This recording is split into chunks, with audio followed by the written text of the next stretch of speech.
చాలా సంతోషం. ఇప్పుడే వెంకటాపురం నుండి మన ధర్మతండా వరకు సుమారు 2.5 కిలోమీటర్ల రోడ్డు 375 లక్షల రూపాయలతో శంకుస్థాపన చేసుకున్నాం. అదేవిధంగా లోక్యా తండా నుండి ధర్మతండా వరకు 126 లక్షల రూపాయలతో అది కూడా టెండర్ ప్రాసెస్ లో ఉంది.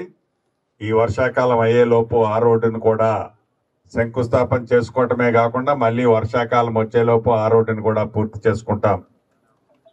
మీ దీవెనలతో మన ప్రభుత్వం వచ్చిన ఈ 21-22 నెలలలో మన ధర్మతండాకి ఇప్పటి వరకు 36 లక్షలు ఒకసారి, 10 లక్షలు ఒకసారి 46 లక్షల రూపాయలు అంతర్గత సిమెంట్ రోడ్లు చేయించుకున్నాం. వీటితో పాటు సుమారు కూసుమంచి ఆర్ఎడ్పి రోడ్డు నుండి ధర్మతండా వరకు 36 లక్షల రూపాయలతో ప్రోగ్రెస్ లో ఉంది వర్క్. అంతేకాకుండా ఈ ధర్మతండాలో గ్రామ పంచాయతీ బిల్డింగ్ 20 లక్షల రూపాయలతో బిల్డింగ్ నిర్మాణం చేసుకున్నాం.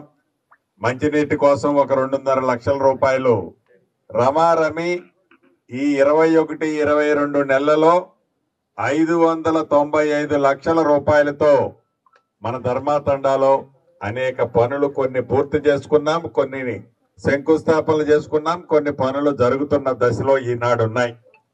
దీనంతటికీ కారణము మీరు. ఆనాడు మీ అందరి కష్ట ఫలితంతో ప్రజాప్రభుత్వాన్ని తెలంగాణ రాష్ట్రంలో గౌరవ ముఖ్యమంత్రి రేవంత్ రెడ్డి గారి నాయకత్వంలో తెచ్చుకున్న తర్వాత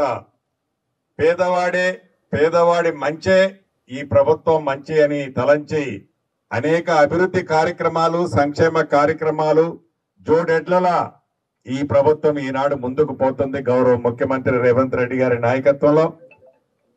అంతేకాదు ఆనాడు ఎన్నికల ముందు ఇచ్చిన హామీల్లో చాలా వరకు ఒక్కొక్కటి రాష్ట్ర ఆర్థిక పరిస్థితి బాగలేకపోయినా పూర్తి చేసుకుంటూ పేదవాడికి చెప్పిన ప్రతి కార్యక్రమాన్ని, ప్రతి అంశాన్ని పేదవాడికి అందించాలనే తపనతోనే ఈనాడు ఈ ప్రభుత్వం, మీ ప్రభుత్వం పనిచేస్తుందని చెప్పడానికి సంతోషిస్తున్నాను.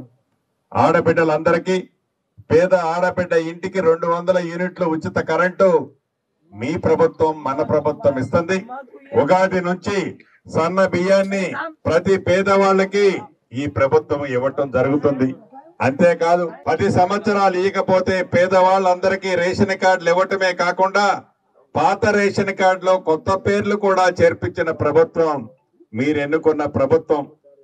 అదే రకంగా ఏనాడు లేని విధంగా దేశంలో ఈ ప్రభుత్వం వచ్చిన తర్వాత 9 నెలల్లోనే రైతన్నలకి చాలా మందికి 25 లక్షల మందికి 21,000 కోట్ల రూపాయలు రుణమాఫీ చేసిన ప్రభుత్వం మీరు ఎన్నుకున్న ప్రభుత్వం. ఇంకా ఒరేస్తే ఉరి అని ఆనాటి పెద్దలు చెప్తే ఒరేసిన రైతును రాజును చేయాలని తపనతో సన్న వడ్లించి పండించిన రైతన్నలకి మద్దతు ధరతో పాటు ఒక విడత బోనస్ 500 రూపాయల క్వింటాలకు ఇచ్చాం. ఇంతకు ముందే కలెక్టర్ గారికి చెప్పాం. పెద్ద ఎత్తున ధాన్యం సేకరణ కేంద్రాలను కూడా ఏర్పాటు చేసి సన్న వడ్లకి మద్దతు ధరతో పాటు బోనస్ కూడా ఈ ప్రభుత్వం ఇచ్చే కార్యక్రమాన్ని చేపడుతుందని చెప్పడానికి సంతోషిస్తున్నాను. 10 సంవత్సరాల్లో పేదవాడికి ఇళ్లు ఇయ్యకపోతే మీరు ఎన్నుకున్న మన ఇందిరమ్మ ప్రభుత్వం వచ్చిన తర్వాత మన ధర్మతండాకి కూడా నాకు తెలిసి 29 ఇళ్లు ఒకేసారి ఈ ఊళ్ళో అవసరం ఉన్నన్ని కూడా ఇచ్చాం. భవిష్యత్తులో ఇంకేమన్నా 1-2 తగ్గినా తప్పకుండా ఈ ప్రభుత్వంలో ఇచ్చుకోవటం జరుగుద్దని మనస్ఫూర్తిగా మీ అందరికీ తెలుపుతూ, మీ దీవెనలు, మీ ఆశీస్సులు, మీ ప్రేమ అభిమానాలు ఇదే విధంగా ఉండే విధంగా భవిష్యత్తులో కూడా ఈ ప్రభుత్వం మీ కోసం, అంటే పేదోళ్ల కోసం పనిచేస్తుందని తెలుపుతూ సెలవు తీసుకుంటున్నాను.